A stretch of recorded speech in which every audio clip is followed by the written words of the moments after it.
Hello and welcome to the Brutal Iron Gym Podcast, where our goal is to cut through the BS and deliver the brutal truth about topics related to health and happiness. Today's podcast number 1964.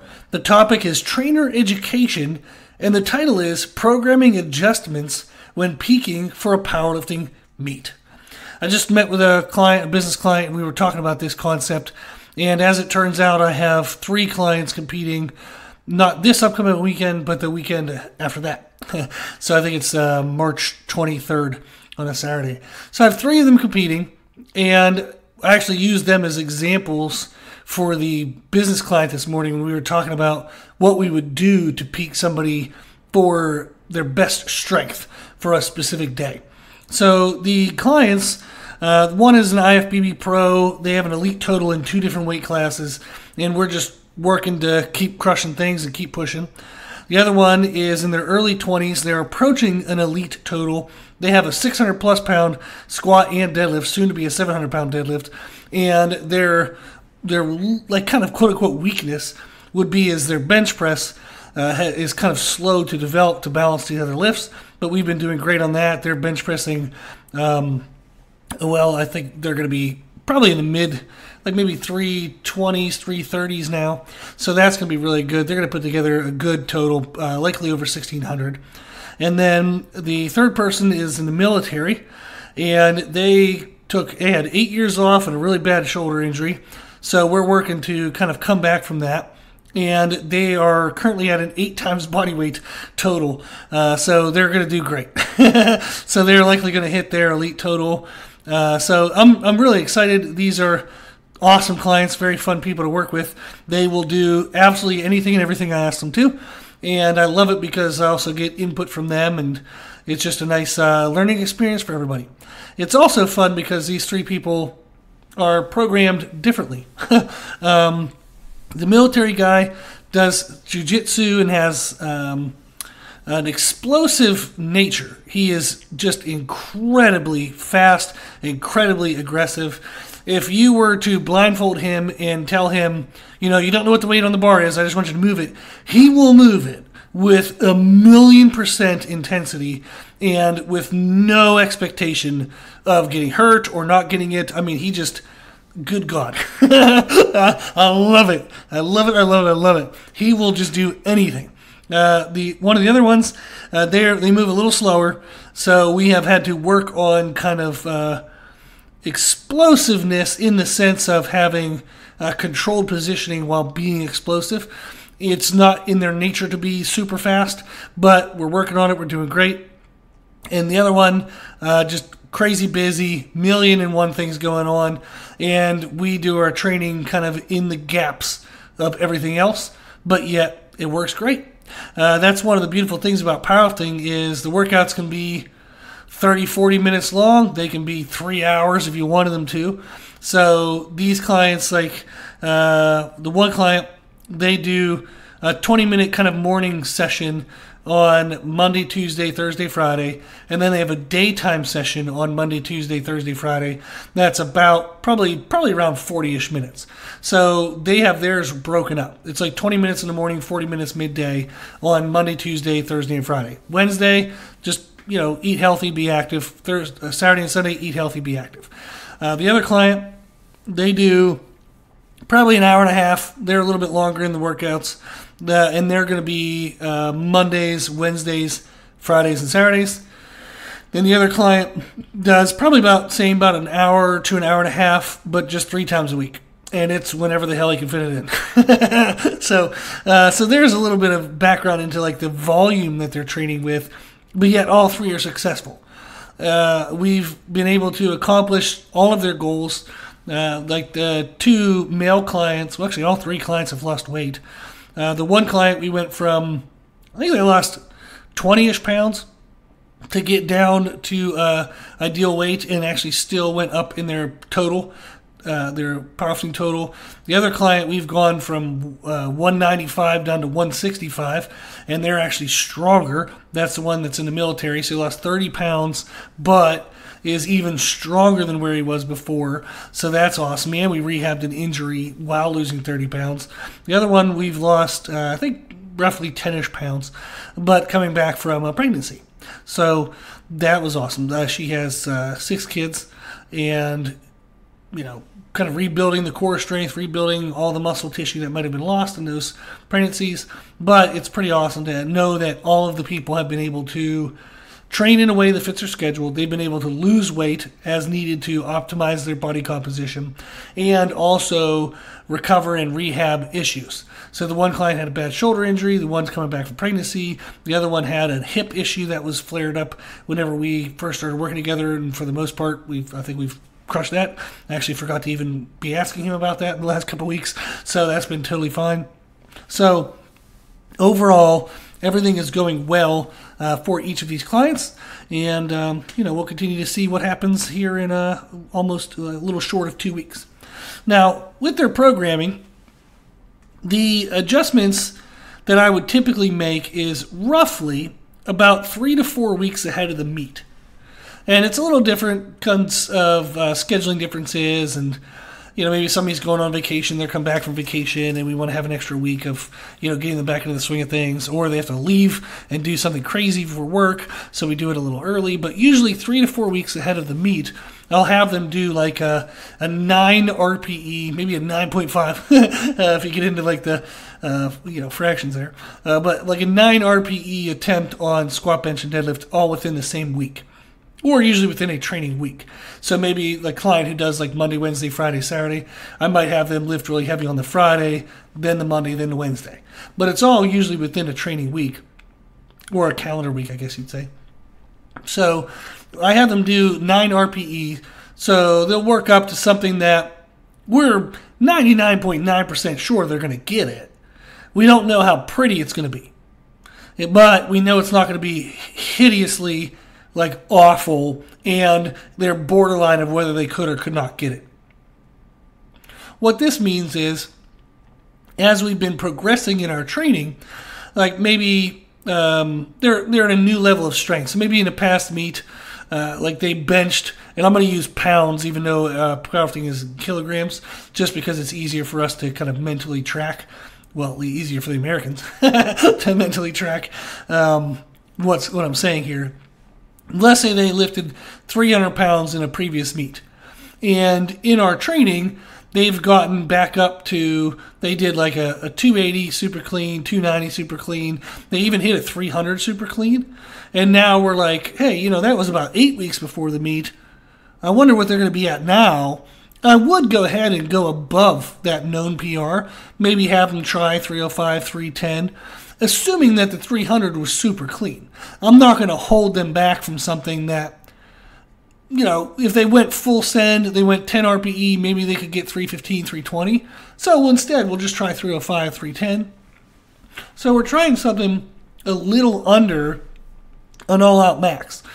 But maybe they have a lift where last time we went to the meet, we tried a 615-pound squat, and it didn't quite work.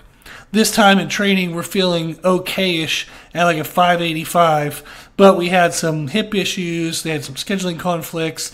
Their food's been a little crazy due to like a work event. And I'm like, hey, you know what? We know that we probably have the strength for 615 in there. We've done it before, or we've gotten really dang close to it before. But if we've only been doing 585 in training so far, if that was clean, maybe we'll try 600. If it wasn't clean, we'll just try 585 again. But I want something that's a 9 RPE, and I do pay attention to what they've been doing to know where the 9 RPE would probably be, but I let it be wherever it is, regardless of what they've done or not done in previous meets. Meaning, if in the previous meet, like we said, their best bench was 300, but in training they smoked a 300, then we're going to go ahead and above that and just let them test that out, let them see how that feels. But let's say we want to get a 300 pound at the bench at the competition, but the only thing they've tried successfully and cleanly in training is 275. I'm not going to have them try 300 pound like 4 weeks before the meet if we know they're just not quite ready for it, or if we think that would have to be a 10 RPE and like the perfect day for that to work. I'm not looking for that.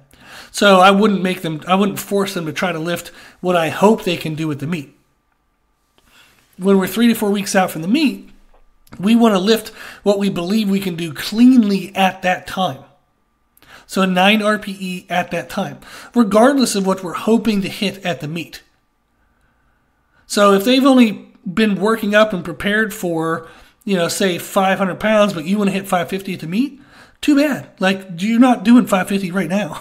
So we would do what we can do cleanly, what we can have for confidence, and then maybe at the meet we'll go full send, go 10 RPE at like the third attempt. Maybe we'll give it a shot if they're feeling good that day. But typically, 3 to 4 weeks out before a meet, you're not as fresh as you could be. Your CNS isn't peaked. You still have had pretty aggressive accessories. You just haven't had, you're not in an optimal state. You're in a great trained state, but you're not in a fully recovered, fully peaked state yet. So you don't try fully recovered, fully peaked expectations of numbers. So again, about 3 to 4 weeks out from the meet, I'll have them attempt about a 9 RPE on each lift, squat, bench, and deadlift. The reason why is from this, we can see what cues they maybe mess up or cues we didn't quite get right. So that gives us now 3 to 4 weeks to practice those cues. And then those are likely going to be the cues that we would say on meet day, hey, remember this, remember XYZ. So it really gives us a final approach in regards to technique. It also gives me an idea of their level of fatigue. Meaning, maybe in the week they squat really well, but deadlifts kind of look like they're kind of shit the bed. They're kind of slow. They didn't go as great as we thought we would. Well, that lets us know that we're fatigued. The hips are fatigued. Maybe the CNS is still fatigued. So I have to draw back even more on the accessory intensity, play with their food a little bit to give them allow them more energy over the next 3 to 4 weeks to let that catch up. Maybe the squat's great. Maybe the deadlift is super crisp, super fast. Awesome. Then we can see that they're not behind in recovery. So therefore, I can still push some volume in their training. I can actually still be more aggressive in their food if I need to be. So it lets me kind of see where their level of fatigue is. Also, it gives us awareness if there's any acute injury issue. So if we attempt a 9 RPE a week, like three to 4 weeks out from the meet, and they go, oh, dang, man, the next couple of days, my elbow is really bugging me. Ooh, okay. Good for us to know that. So we can work on, shoulder mobility. We can work on figuring out what that elbow issue was. Get that cleaned up, get that healed up, get the inflammation down. So when they go into the meet, that's not a lingering little problem that leads to a big injury at the meet. So it actually lets us kind of check and see if there are any small issues that could turn into really big issues at the meet. So, for example, if somebody goes into the meet and they tear their pec, but we look back and we say, oh, okay, 4 weeks before that, they were talking about, even 4 to 8 weeks before that, they were talking about their chest feeling tight. Well, why the hell didn't you address that then? So this gives us a chance to kind of check and see if there's any little acute annoyances, so that way we can make sure they're healed up and ready to go at the time of the meet. So that's very helpful to do that, like 9 RPE lifts 3 to 4 weeks out from the meet. Then what I do in the upcoming weeks from then, so 3 to 4 weeks out from the meet to the actual meet, we're going to lower the CNS intensity and the muscular damage creation of all movement prep and accessories. So whatever they do before they squat and after they squat, whatever they do before they bench and after they bench, whatever they do before they deadlift and after they deadlift, all the intensity of that is going to come down. I'm not going to have them do something that requires an insane amount of weight load. We're not doing like an overloaded high handle trap bar deadlift to oh, it's going to peak their CNS. No, that's going to rock their CNS. So you don't do that, within 3 to 4 weeks out from a meet. So if I want to peak CNS, I'm going to do like bodyweight explosive jumps, not some like max effort overloaded trap bar deadlift. So we want to bring the intensity of lifts and movement prep down. And then we also want to reduce the muscle damage that could be created from those lifts. So for example, one of the clients, I had him doing front squats after his back squats because he needs to have really strong quadriceps for his style of squatting. So he was doing front squats leading up to these 9 RPE attempts. And now that we did those leading into the meet, we're going to swap the front squats for, say, dumbbell hang hold walking lunges. Now, walking lunges, they're a lighter weight load than what you can front squat. especially when we're talking about dumbbell hang hold. So he's not putting a bar across his back and doing walking lunges, which could still be done exceptionally heavy and unnecessarily heavy. We're not going to do like a barbell split squat, Bulgarian squat kind of thing. We're just doing dumbbell hang hold deadlifts. So he's probably going to end up holding maybe 40, 50, 60 pound dumbbells. That's it. That's far less weight load than what the front squats would be. And the movement pattern of a walking lunge helps to promote more openness of the hips compared to a front squat. Front squat, you run the risk of just overloading and exhausting the hip flexors. Whereas with walking lunges, you now get out of that pattern, that squatting pattern, and you can start to open up tightnesses in the hip flexors, start to activate the glute to help to open up the front of the hip joint. You start to stretch the adductors more. So there's a lot of movement quality improvement from walking lunges versus front squats. But the front squats were needed to drive his quad strength for the 12 to 8 weeks before the meet. But that's an example of what we do is in the movement prep and accessory stuff, your CNS intensity comes down and the muscular damage creation comes down. I also will tend to swap those movements for more corrective therapy style movements. So rather than like a dumbbell overhead press, maybe I'll have them do something that works on shoulder mobility in a loaded or even lighter loaded kind of positioning. So that way we can work on improving tightnesses in the pec major, pec minor, subscapularis, any of those things, lats, before we get into heavy max effort bench pressing at the meet. So I will take overhead press work and focus more on shoulder positioning and mobility rather than maximal pressing strength. I'll also switch to a lot of body weight movements. So if I had been having them do like CNS prep before their deadlift, maybe were yoke walks, now we'll switch and do like depth jumps or like continuous vertical jumps or vertical jump to a broad jump. We'll do single leg bounds. So I'll have them do body weight explosive, which still kind of gets their CNS prepped and ready for that day's deadlifts, but it's not as overwhelming to the CNS as a yoke walk would be. So you're going to swap a lot of accessories for more corrective therapy type movements, and you're going to switch any kind of CNS prep stuff from loaded to unloaded, just bodyweight stuff. Now, the main lifts, if they're not behind in recovery, I'll typically have them still kind of repeat those 9 RPE attempts. So, for example, the one client last week, they did a 515 squat and a 515 deadlift in training. He's a 165 pounder. And those actually moved pretty clean. They were heavy, but they moved them very clean. Now, that's 3 weeks before the meet. So what we're doing this week is I'm actually just having them repeat the squat. I'm going to bring the deadlift down, though, because the deadlift will end up being about kind of roughly 9 days before the meet. I don't want to max out their spinal erectors and kind of their CNS at 9 days out. But the squat, I'm going to have them go ahead and repeat the squat. Since they did it clean, I want them to do it again. And that helps just reinforce technique at a near maximal effort. It improves their confidence because it's probably going to move a little smoother because they got to do it again. It always moves a little smoother the second time you do it rather than the first time you do it. So that's going to improve his confidence. Then for the deadlift, with the deadlift being that close to the meet, only 9 days out, we're going to go a little bit lower than where we were at the 9 RPE. We might drop 10% from that and then just do a bunch of singles. And that'll help kind of still, it'll almost be like speed work, but much heavier than you typically do speed work. But it'll feel efficient, it'll feel smooth, it'll feel very confident.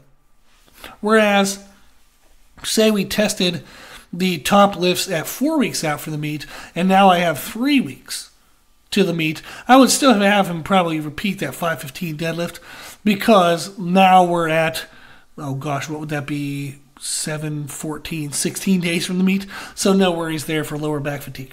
So what you're looking for is if they're not under recovered, you're basically going to be redoing the 9 RPE lifts to just let them gain confidence, build on their technique under that like heavy of intensity. But if they are behind in recovery, or you're getting too close to the meet, like the deadlifts being only 9 days from the meet, you're going to drop down to 90% of that RPE and have them attempt multiple singles.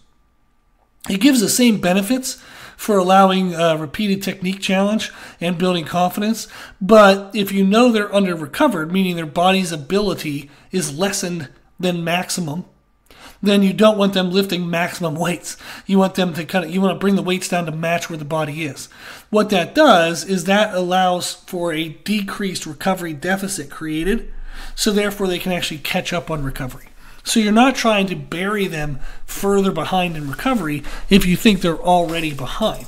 So it's very important to say, okay, I want to test them where they are. I don't want to bury them any further. So you're just asking the body to do kind of what it can. And that gets the confidence, that gets the technique refinement, that continuation of the physical development, but it doesn't create this huge deficit that now all of a sudden you have to try to recover from before the meet. You actually want them being out of a deficit before the meet. One of the backfires of this actually is I'll have clients where they're feeling great CNS-wise, they're feeling great recovery-wise 1 to 2 weeks out from the meet. And then all of a sudden, they add some stupid shit that I didn't tell them to do. So this is a little mini rant from me. But, like, I'll have them work up on squats and say, the week before they did 515. They're going to be like, well, 515 moves so well, I went ahead and tried 525. I'm like, damn it, don't do that. I was like, if I didn't write it, please don't do it. Or text me before you do it so I can tell you not to do it. But it's like, damn. So here I am trying to make sure they're recovered and refreshed and excited and their CNS is good. And then they bury themselves. And it's like, damn it. So it happens actually quite often, which is very frustrating. I understand the psychology of it because if it went smoothly, they're like, well, I know at the meet I'm probably going to want to do more than this. Let me see, like, am I capable of more? Where am I at? Where am I at? Where am I at? And they want to kind of like prove to themselves what they can do at the meet. So maybe they moved 515 super smooth, so they're hoping for 545 at the meet. So they're like, well, maybe I'll try 525 or 535. I'll try to bridge that gap a little bit. And meanwhile, I'm like, damn it, I'm doing all this work, programming-wise, to balance all these crazy things. And here you are adding stuff. So the backfire to it sometimes is they feel too good too early. Now, that's not actually a downside. They would be fine if they would just follow the program and go to the meet. But it works out well enough that even if they do try something crazy 2 or 3 weeks before the meet, there's enough recovery built in, or I can make some adjustments to make that okay. But if you are one of my clients, please don't add stuff. Don't do that. So I can fix it 99.9% of the time, but now we're playing with a situation that was less than optimal, and we're trying to make the best of what you did. Don't make me make the best of what you did. Let's just do the best. So, but that's how I want my clients feeling is as they lead into a meet. I don't want them feeling like absolute crap and hoping that by the time the meet day comes, they feel better. I want them feeling good and saying, man, I feel like I could do a little more. Like this program isn't kind of like fully maximized. I might be able to add this or I might be able to add that. I'm like, don't do that. Don't do that. So we want you coming into the meet with that feeling of saying, oh my gosh, I'm so excited. I can't wait to do this lifts because I think I can actually do better than what I've been doing. I'm excited. I think there's room. Rather than trying to push yourself that all of a sudden you come into the meet and you're like, oh, it moved so well, 2 weeks ago, but now I just feel so tired. And it's like, damn it, that's your CNS feeling crushed. Like you created too much of a recovery deficit and you weren't able to catch up. That's especially true if somebody has to drop water weight or drop body weight to get to the meet weight. So they might try something a little extra 2 to 3 weeks before the meet. Now all of a sudden we got to start cutting calories, or we got to start dropping water weight. They have to do some extra sauna time. We got to do some other odds and ends, and that all zaps into the CNS a little bit. So they weren't able to have recovery capacity that they anticipated due to the small little nuances of annoyances that we have to do to get them to the body weight. So then they go into the day and they feel fatigued and tired. And it's like, well, that's exactly what's going to happen. So the idea of the programming, when you're thinking of the last 3 or 4 weeks before a meet, is to just, the main focus is to work on mental confidence. That's more important than anything. You want to feel good physically. You want to feel confident towards the main lifts. We would rather have them coming into the meet believing that they could actually lift more than they've been doing.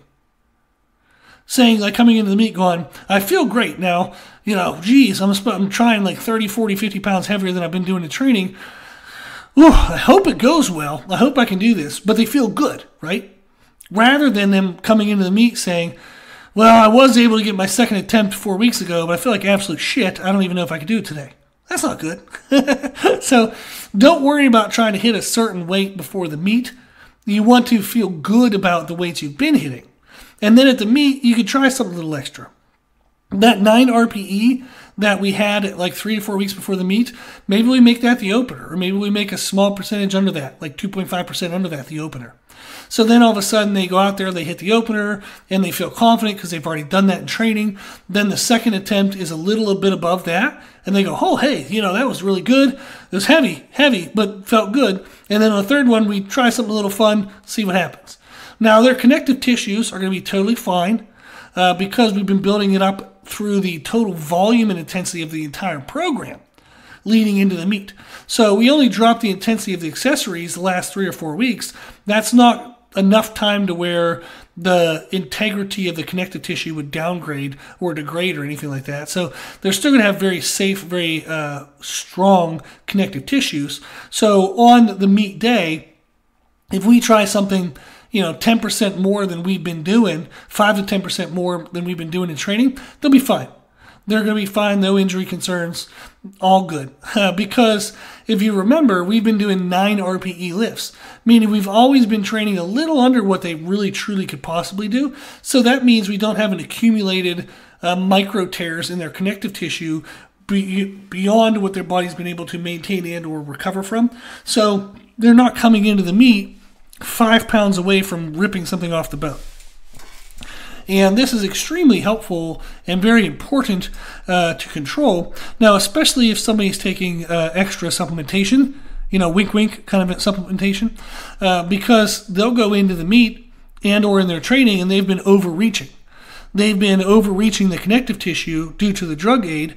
And you have to be very, very careful when you're using any kind of like strength-based drugs to still stay within the realm of what your body can recover from, so there's not that micro tissue damage accumulating leading into the meet in the muscle tissue and connective tissue that you're just not going to feel. So it's extremely important to be calm and to be patient with your body when you're getting ready for a meet if you are on extra supplementation, because it masks a lot of underlying issues, and that's where people will get a lot of detachments or muscle tears or some issues like that. So overall, the main focus the last 4 weeks coming into a meet is to let the body recover. Don't continue to try to bury the body. Whatever strength you have 4 weeks out for the meet, focus on maintaining that, not trying to build upon it. Just maintain healthy movement. Let your body start to recover where you wake up a little more fresh.